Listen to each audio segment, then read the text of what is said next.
Okay, so it looks like I'm gonna have to finally stop shitting on A24 movies. Because I finally watched one that I really liked. And yes, I'm talking about X. I finally watched it. People have literally been asking me to watch this and do a review of it for months. But frankly, because again, I'm not an A24 fan usually, I wasn't really jumping at watching this one. But I finally watched it last night, and holy shit, I was so pleasantly surprised. I loved it. I loved it so much. The performances were unreal. And the storyline was incredible because I feel like it took inspiration from a lot of classic movies and like mixed it into one. So the whole thing overall, and I said this from when I saw the trailer, it was giving me Texas Chainsaw vibes with the van and the house. But then it also had some very obvious nods to Psycho, which is my favorite horror movie of all time. Like, they blatantly talk about Psycho and then the car in the pond. I picked up on what I think was intended to be a Zombie 2 reference with the whole eye piercing in the shed.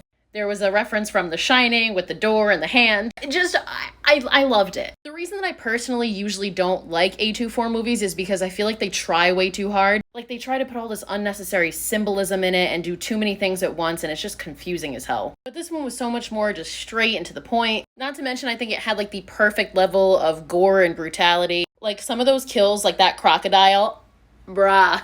I'm super, super impressed. I am. And I should have known that Ty West would be the one to make me like A24. I love him. I love everything that he's done. So I'm sorry for doubting him. I shouldn't have. But yeah, loved it. Overall, I'd probably give it an 8.5.